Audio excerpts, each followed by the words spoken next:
whenever there is, a mega trend, a lot of ideas which are not really great also ride on the success of that mega trend. It's a rising tide lifts all kinds of ships. So I think different people in the world see climate change differently. Their stakes are different. Their perspectives are different. And therefore, getting them to all collaborate is not very easy. So I think you need to find solutions without looking for, 100% collaboration. Sometimes it happens in life that certain strengths of yours do not find an outlet for a very long time in your life. You can go through decades and certain one or two of your strengths, which you're amazingly good at, there is no outlet. So for me also, in some ways, there was no outlet for my ability to think with clarity and communicate with clarity. Hi, my dear listeners. Welcome back to yet another episode of Inspire Someone Today. We are joined by another inspirer who is no stranger to the startup ecosystem, an engineer MBA, and found his calling in the startup ecosystem, and is a successful author and many more hats he wears. We'll figure that out what it is during the course of our conversation. It's my absolute joy and pleasure to welcome Hari on Inspire Someone Today. Thank you, Shrikant. Thanks for having me. Thank you, Hari. Hari and startup ecosystem goes hand in hand. We cannot have a conversation without discussing about the startup ecosystem, where you had a ringside view, Hari. In the past few years, you have played various roles, latest being the CHRO at BigBasket. And in today's world, a stint at the startup seems to be a badge of honor. Is the adrenaline and the adulation exciting? What is it on the other side of being part of the startup system? What gives it the high? What are the lows? Just walk us through this brimming ecosystem that is happening all around us in India. Yeah, the startup, I think, ecosystem has been around for a while. We had first generation entrepreneurs who set up several of these iconic IT services companies, whether they're Infosys or, Wipro or Cognizant. So many of these, or almost all of these, were set up by first generation entrepreneurs. So entrepreneurship and entrepreneurial ecosystem is not particularly new to India. It's been around for a while, except that in the last 15 years, I think a different genre of startups got built and funded out of India. Those that began focusing on solving many of India's wicked problems. Prior period, I think many of these IT services companies focused on solving the problem of high labor costs in the Western world by leveraging low-cost talent from India. So I think what changed was we had very young and brash entrepreneurs. Brash is, I'm using that in a very positive way. Entrepreneurs trying to solve many of India's wicked problems, and they were funded by a new genre of VCs which were willing to bet on India's problems being solved very profitably. So I think in the last 15 years, we've gone through multiple cycles. Cycles of hope, cycles of despair, cycles of ups and cycles of downs. I think we've gone through all of that. Currently, we are seeing a funding winter. We are seeing that there's a lot more focus on, creating profitability vis-a-vis just growing the top line. There's a lot of, focus on building some real businesses which take a while to build. It's not easy to build and scale all kinds of businesses in the VC model, because the VC model relies on rapid scaling of businesses, and many businesses are not amenable to rapid scaling and therefore not amenable to the VC world itself. So I think the ecosystem is learning a lot of lessons in the process, and I hope that after this funding winter, many lessons would have been learned, and the fundamentals of building a business which is run them sustainably and profitably will get reinforced in a very big way, in the next year or two. I think interesting points out there. One is the market-induced changes that we see happening to the ecosystem, then the funding-induced changes.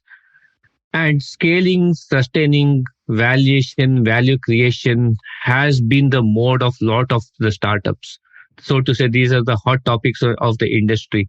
What's your take on this? How much of it is value creation versus valuation? What does the future of the startups look like? Yeah, the way I see it is that, whenever there is, a mega trend, a lot of, ideas which are not great also ride says that mega trend. It's a rising tide lifts all kinds of ships. I would say that, some businesses are very amenable to being built via the VC model, and some businesses are not very viable to be built. For example, we have had training companies which have been a cottage industry of sorts for many decades. Now, what is happening is that some of these edtech companies are trying to, use the same idea about education and trying to create very large companies.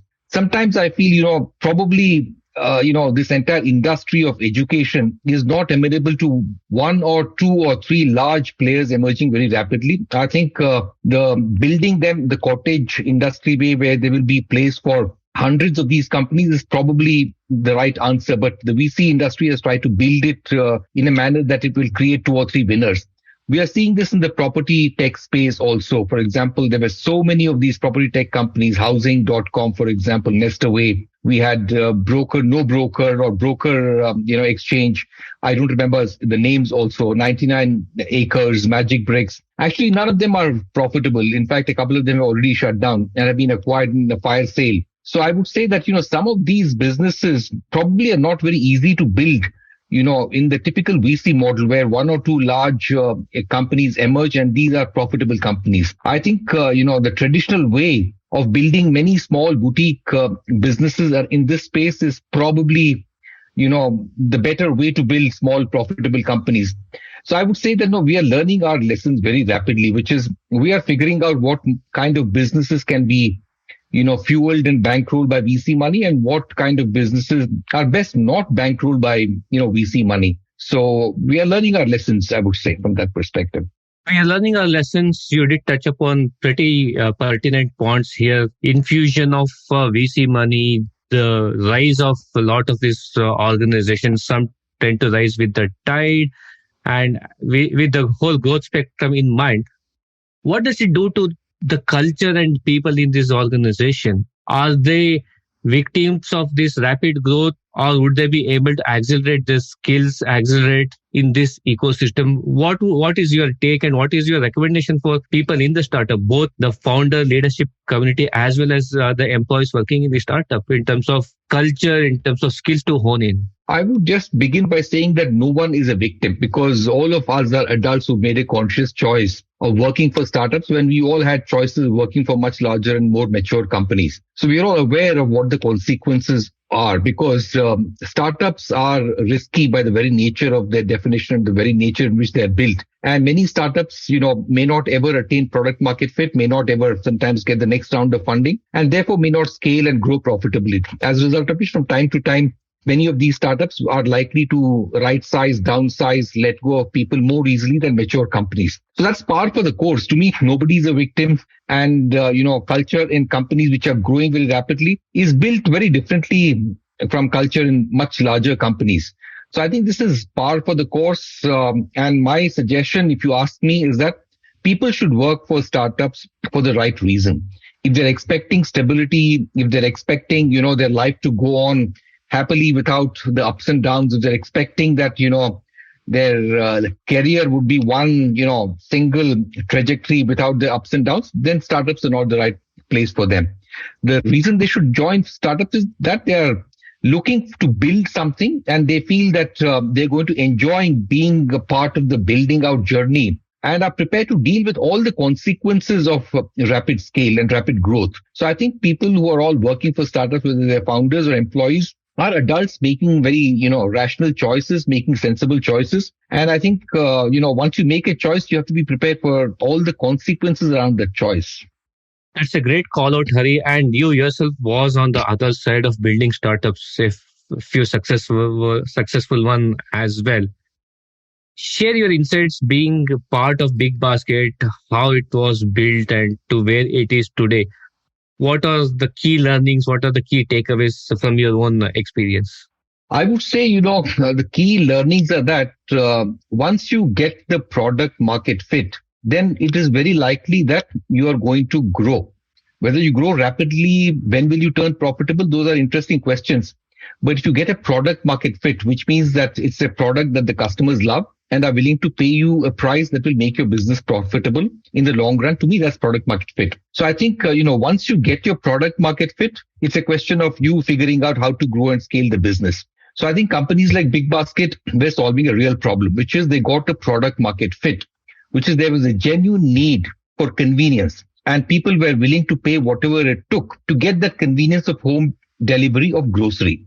So grocery shopping, wasn't an exciting thing for most people. They did not just like to go out, drive into the city, park their car somewhere, go through traffic, and then end up buying atta, chal, dal, and all of that. So home delivery, all this was a genuine pain point that a large number of reasonably well-off customers had in urban setups in India. And this was a problem that BigBasket really solved.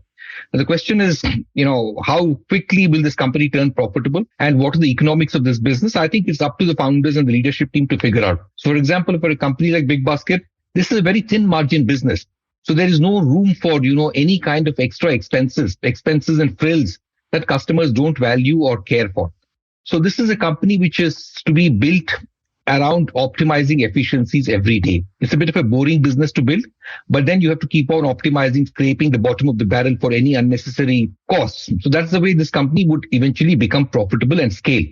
But the product market fit to me was there from day one. Now, if you take a different company like a Zepto or a Blinkit, to me, the product market fit is missing from day one. So this company, whatever it does, these two companies, whatever they do in terms of, trying to scale, will never ever be able to scale in a sustainable way because to start with, they were not solving a real problem. There is no real need for a 10-minute delivery of grocery or a 15-minute delivery of grocery.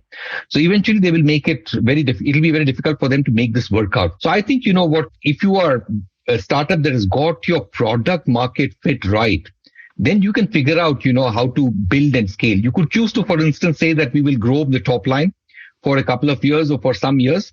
We will, for example, induce changes in consumer behavior by giving discounts and cashbacks and not focus on profitability. But as we scale at some point of time, we will also begin to focus on profitability by taking away some of those discounts and cashbacks and getting back to market prices. So I think that's the way, you can scale. But the starting point is get your product market fit right. That is, you should be solving a real problem. Solving the real problem. And in the case of BigBasket, you had kind of a template in the Amazon business and you had some kind of a reference point. However, for those organizations where the idea is solid, but there's no reference point? No, not at all. There's no reference. Amazon is not a reference point for BigBasket at all. Because Amazon is, has hundreds and thousands of suppliers, actually lakhs of suppliers in their platform. And they don't, necessarily, hold everything in inventory stock. So there are thousands of suppliers with whom they collaborate. And for your information, Amazon has tried to build the grocery business multiple times. Flipkart has tried to build the grocery business multiple times because grocery is the mother of all categories. All the categories, including electronics, books, to sports equipment, to refrigerators, all put together is much smaller than grocery. So Amazon and Flipkart have tried to build a grocery business and just have failed. Because building grocery is very different from selling televisions and cell phones, on the net. So they have not been successful. So there has been absolutely no model. I think BigBasket has been probably the first successful role model in the world. Maybe Instacart, is also a successful role model. And in the UK, I think you have Ocado, which is doing something like this, which is also successful. For example, there was another company, I'm trying to remember that name of this company, which was an utter failure when it tried to enter the grocery. But two other role models, Instacart for me, and for example, Ocado in the UK are reasonably successful as well, like BigBasket. But Amazon wasn't a role model at all. Now coming to your question about wherever there's no reference, what do you have to do? So I think, wherever you have no reference, you have to ask yourself, am I solving a real problem? Is this a genuine customer pain point? Can these customers live without me? How is the problem currently being solved? Am I solving the problem in a much more efficient way, much more effective way? So if the answers to all those questions are positive, then you don't need a reference. Why do you need a reference? So references are really not helpful in building a business. I think references they're good. Probably, that's one more indication that you can build a sound business. But you should ask all the fundamental questions, which is, am I solving a real problem? Is there a customer need? Will they pay me for this? How is the problem currently being solved? Is my method of solving the problem far better than the current method? And if the answers to all those questions are yes, then I'm sure, you're all set to go. So we are talking with Hari, ex-CHRO of BigBasket and author of many, many books and angel investor, co-founder of Artha. So we'll talk about leadership. So we discussed about what does it take for a successful startup. On similar lines, what defines leadership in the current and future world scenario where this it's no longer a VUCA world, it's beyond VUCA world as well. So what leadership traits define the world that we are about to face, Hari? No, I don't know at all on this question, Shrikant, because, it almost looks like, every generation this question is asked, which is, the world is changing. The world is changing much faster than, we were used to. So therefore, what are some of the new leadership traits?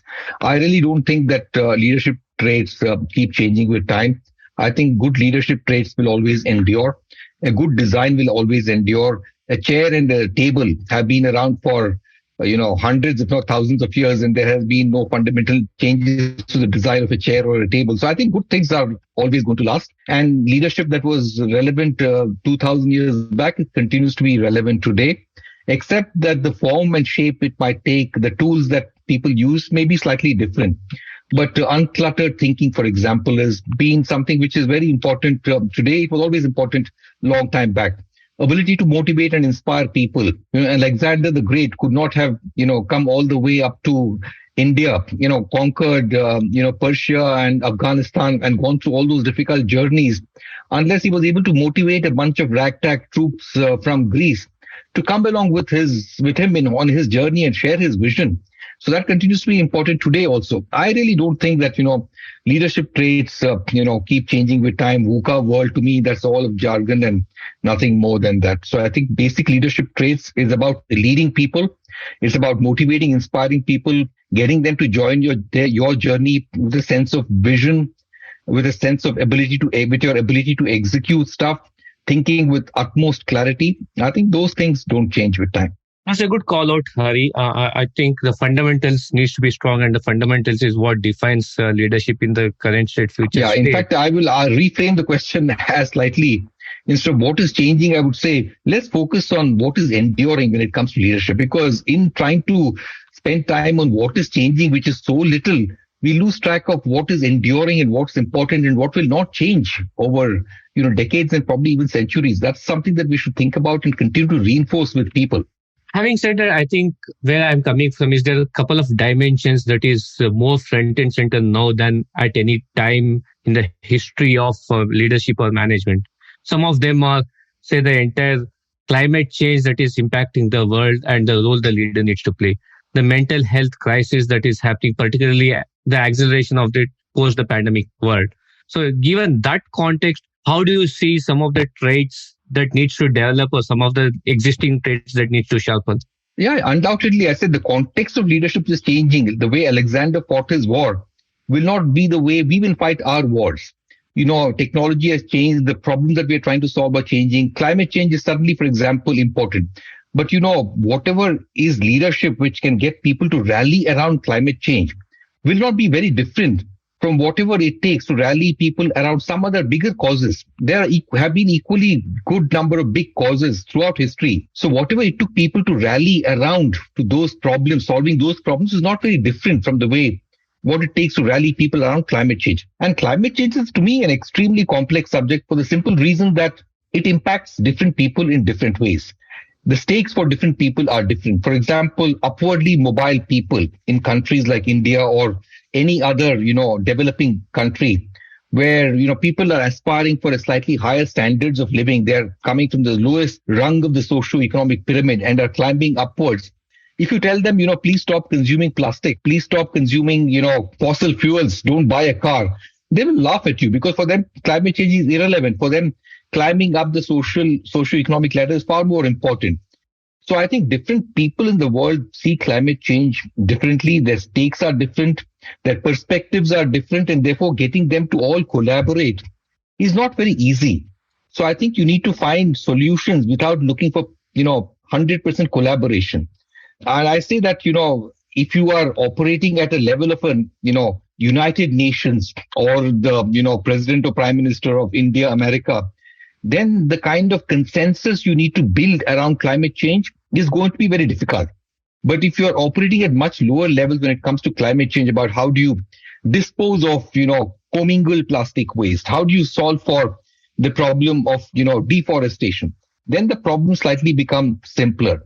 So I think climate change is extremely complex, and we cannot assign, what is the leadership which is required, to address issues about climate change, because climate change itself is at operating at different levels. So it is contextual. It changes, the narrative changes basis the role, the situation that one is in. Yes. And given all of this, Hari, what are some of the practices that you recommend for folks to stay ahead of the curve, to stay relevant? To stay relevant and staying ahead of the curve, I think there is only one formula to me, which is that you need to figure out your true strengths and true calling. What are you really good at? If you don't figure that out, then, come what may, you will never be able to stay ahead of the curve. So I think it's important for you to figure out who are you? What are your strengths? What do you think is your meaning? The word meaning appears, to me, a little exotic. People will even ask the question of what is the meaning of meaning? I would say don't bother about meaning or purpose. Just figure out what are your core strengths. What do you really enjoy doing? What do you think is your calling? Around some of those, you'll have to build, some skills. And those are what will help you go through the ups and downs of life. I've always said, all of us and each of us have certain anchors in life. We need to discover what those anchors are, because those anchors are what will take you through your different phases of life. I can illustrate that with an example, and the only way to illustrate that is using my own example. Because otherwise, if I don't illustrate with an example, it looks like almost theory. So, for example, for me, there are 3 or 4 core anchors. The first anchor in my life has been curiosity. I am terribly, terribly curious. I have a childlike curiosity about everything. I try to get to the root cause. I do, 20 times a Google search every day. I try to understand many things that I encounter, and on a range of topics. So curiosity is one of my anchors. It has taken me through my ups and downs, and I will use it wherever I go. The second, anchor of mine is ability to connect the dots, ability to spot patterns, ability to see the big picture in every situation, ability to anticipate what will happen 5 steps down the road. So I can see 5 steps ahead of me, whereas sometimes people are just going step by step. I'm able to spot that what might happen at the end of step 5. So this is a core strength of mine. The third core strength of mine is probably ability to communicate, ability to tell a story, and ability to explain very difficult concepts in a manner that, anyone who would understand, even if a person is unfamiliar with the domain, should be able to understand. So demystify, simplify complex ideas in a manner that anyone can understand is core strength of mine. And it boils down to even writing. So, for example, ability to do that in written form or in verbal form. So these are my anchors. When I was in school, these anchors helped me do what I did. When I started my career, middle of my career, when I moved from engineering to human capital, when I moved from a large company context to a startup context, when I moved from a consumer internet company to Artha School for Entrepreneurship. So all of these transitions, these were my 4 anchors that have, stood by me all along. I've never bothered, to really find out, should I learn Excel? Should I learn digital marketing skills? Should I learn about artificial intelligence? Should I think about how to understand how Python really works? I've just figured out that these are the 4 anchors of my life, and I will apply them in different forms wherever, whatever I do in life. So I think you need to figure out, or one needs to figure out what those core anchors in your life are. If you can't get that right properly, then I think there's nothing, really worth thinking about. Should I learn AI to stay relevant? Should I learn about big data? Those are all, superficial. Interesting. And that figuring out anchors comes from a point of self-assessment, self-evaluation, mentoring, coaching.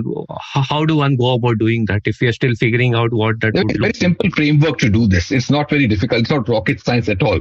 So, for example, what has given you success so far? Ask yourself this question and answer this honestly. When have people come to you time and again? What kind of problems have they come to you with? What kind of feedback have you got? What do people say that you are awesome at? And they come to you for those awesome things. And for other situations, they don't come to you. So you should be able to figure out, irrespective of whether you're a student, you're early in your career or late in your career, middle of your career, what has given you success so far? What do people respect you for? What do people say you're awesome at? What do you yourself feel you're awesome at? So that's called S, which is, self-awareness. What has given you success? S is for success. The second is, sometimes all of us instinctively get drawn towards a certain set of things. For example, I instinctively get drawn towards solving problems. I instinctively get drawn towards situations which will help me, figure out what is the big picture, help me figure out a set of patterns, for example. So I tend to get drawn towards those kind of activities instinctively. I get drawn towards speaking, for example, in a forum. If somebody tells me, speak about a book of your choice in 6 minutes, a 500 book of your choice, I would raise my hand and say, yes, I can talk about it. So I keep getting drawn towards what kind of activities do you get drawn towards? That's called instinct. The other is when you're doing the things that you're really good at, you lose a sense of time and you feel a sense of happiness inside you. You lose, a sense of everything else around the world.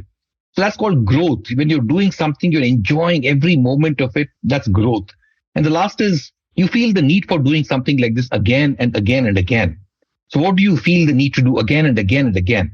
So I think this is a very simple framework. If you use, you can figure out what your, anchors in life are. That's a sign framework. Yeah.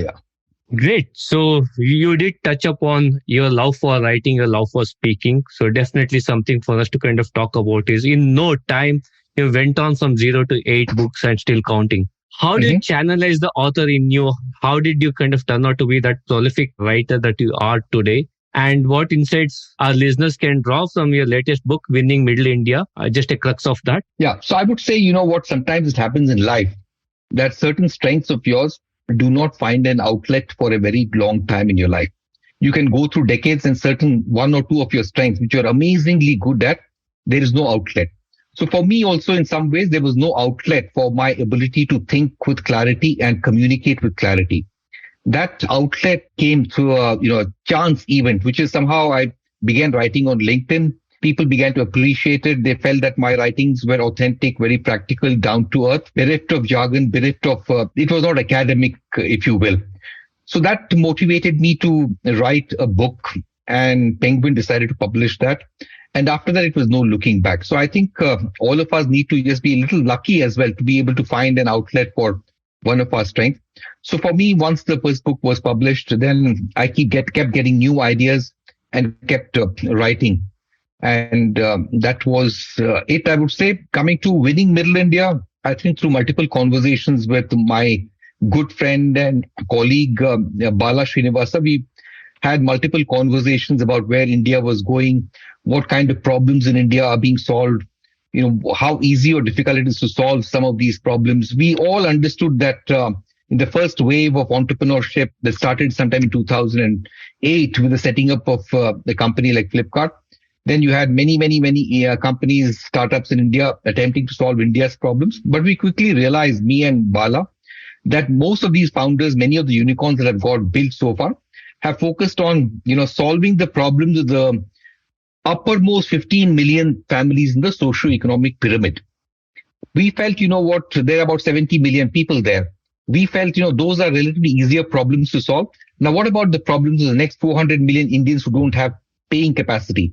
The top 70 million consumers in India are money rich and time poor, which is they look for convenience, whereas the next 400 million Indians are time rich and money poor. So what kind of problems can you solve for them? What do they look for in the solutions? How do you gain their trust? How do you design your products and build for them? So those we felt are very different from the way products are designed and built for the top 70 million consumers. And we also realized that, things are changing on the ground in India, and many entrepreneurs from tier 3, tier 4 towns are coming. They're very confident about themselves. They are able to understand the needs of the next 400 million consumers in India very well because they have been part of those communities themselves. And we felt that this is a mega trend and this is a story worth telling. And Hari, on that line, what does it take for India to be a powerhouse of startups?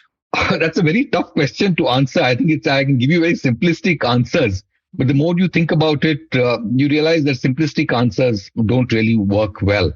So I think India has already become a powerhouse for startups. We are probably, after the US and China, the third biggest startup ecosystem in the world, and Israel is actually quite close behind. So third biggest we are already. We've got built 100 unicorns. I think funding winter has also exposed the underbelly of the startup ecosystem, which is that just by funding, startups, you're not going to build sustainable, long-term, profitable companies. So I think some of those lessons are also out there. So I think how the ecosystem collectively learns that building a startup is not a glamorous business.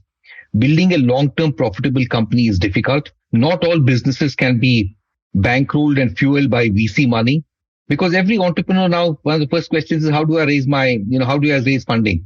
That's the wrong question to ask. The question to ask is, what problem am I solving? Is it a good business to build? Do I even need money?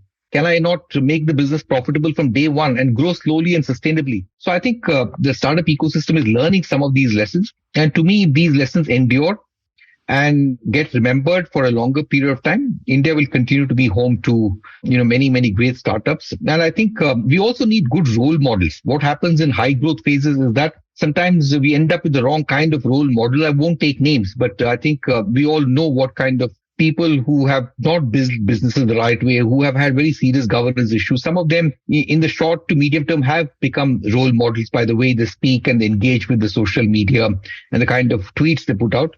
But I think some of that will also change. Maturing, getting the right role models is also a very important phase of maturing of a startup ecosystem. And turning back on your role as an author, what is same and what is different being an author and being a co-author? See, I have chosen to very carefully co-author all my books.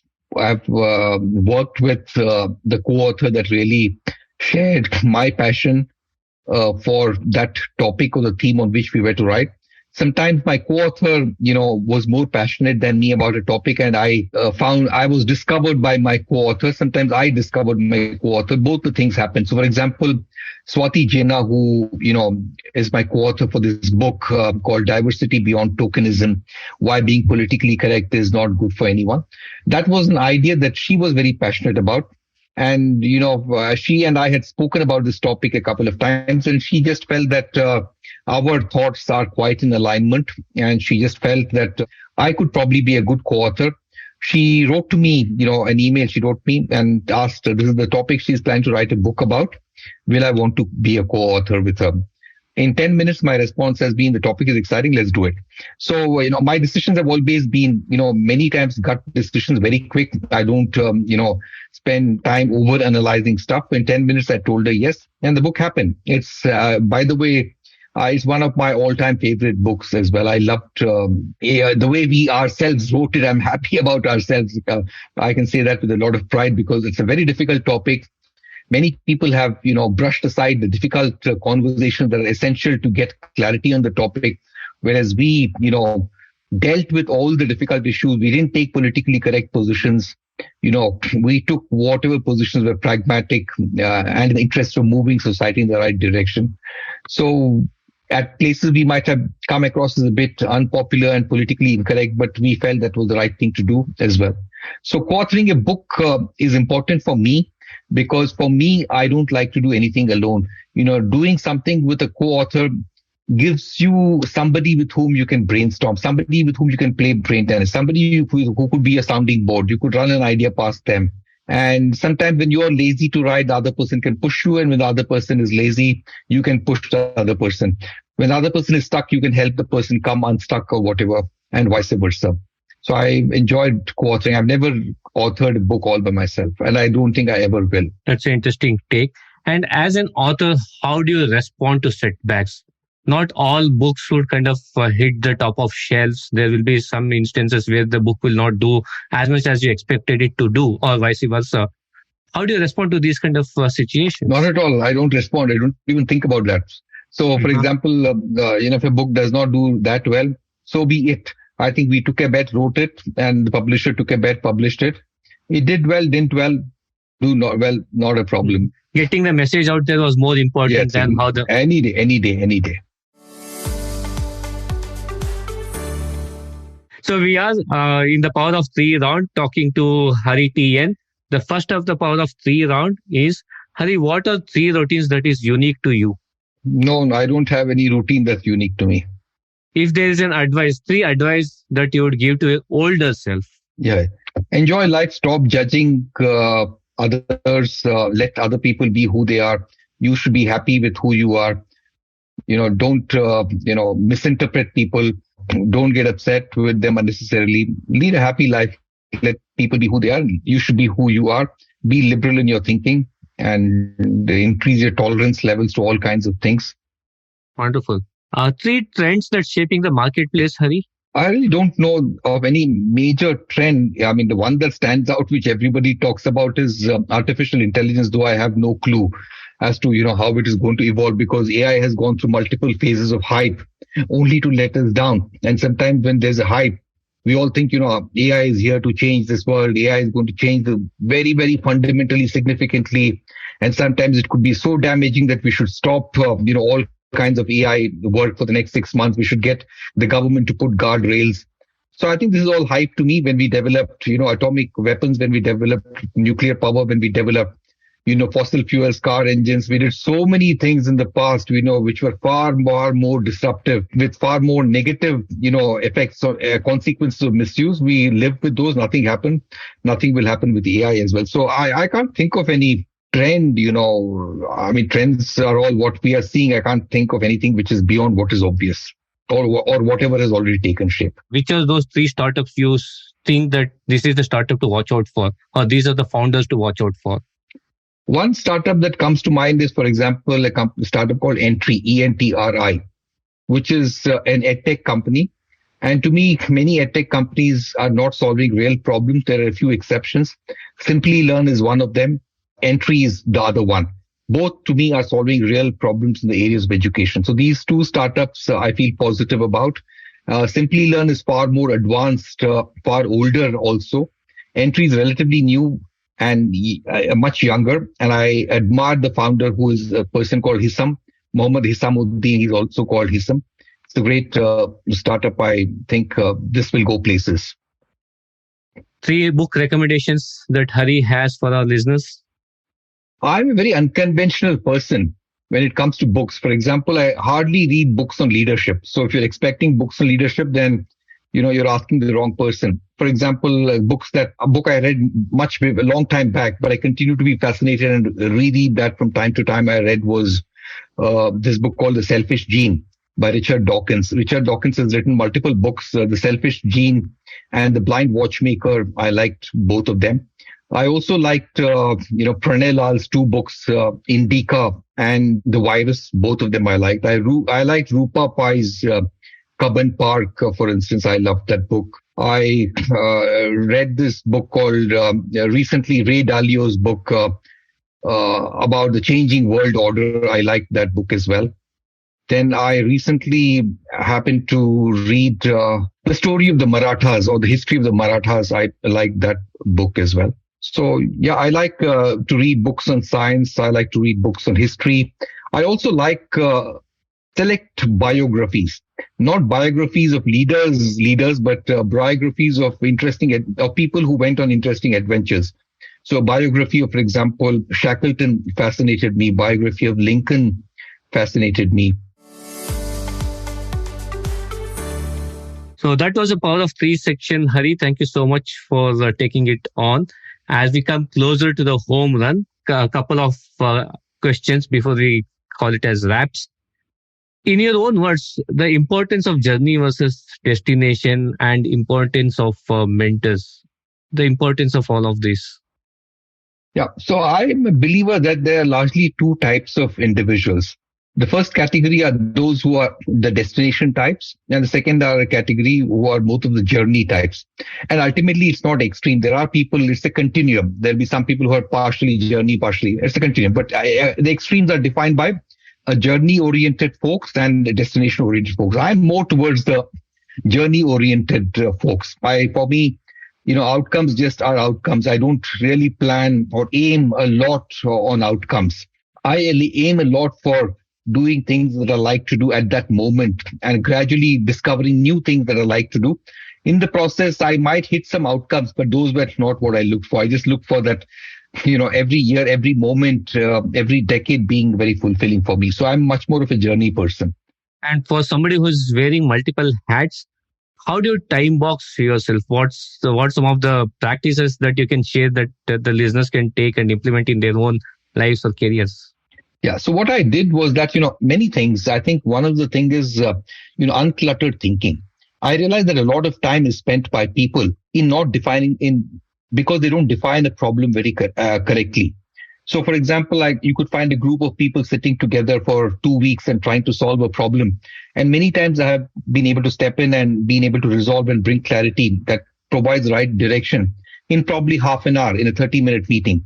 So I think I'm able to think very clearly, as a result of which many of my things, I don't take time to do. I do them very quickly, as a result of which I get a lot of time to do other things. So when I was in BigBasket, for example, I focused on building a very good team, and I allowed the team to do the work that they should be doing. I didn't step down and try to do their work. Contrary to that, I allowed my team to step up and begin to do my work. And I put them right in front. I allowed them to take decisions, allowed them to make mistakes. I actually didn't go and help them at the slightest trip up they must have had. So I think it gave me a lot of time, allowed people to do their jobs. I genuinely believed I should step up rather than step down. And therefore, I began discovering new things to do and allowed people to do their jobs. I thought very clearly when teams came to me with a problem that they'd been grappling with for a very long time. All it took was a 20-minute, 30-minute meeting to clear the air, clear the cobwebs, and get the right direction. It's a combination of uncluttered thinking and allowing people to do their jobs and holding them accountable. And more important, also giving that empowerment, like you said. Yes. Wonderful. Hari, this has been some fantastic conversation, great insights. This show is all about creating ripples of inspiration. For all the listeners out there, what would be your Inspire Someone Today message? Enjoy your life, do things that really give you happiness and pleasure. And I think you're all set. Okay, on that note, do work that matters. That's the sage words from Hari TN. Hari, thank you so much for being on the show. Thank you for listening into today's edition of Inspire Someone Today. It's been a privilege to bring in these conversations. If you like this episode and have any feedback or comments, do mail me at inspiresomeonetodaypodcast@gmail.com. Inspiring someone is like creating ripples around us. If you like what you listen, feel free to share them and let's create ripples of inspiration. Do not forget to follow me on my Instagram handle @InspireSomeoneTodayPodcast for all the latest updates. This is Srikanth, your host, signing off, and until next time, keep inspiring.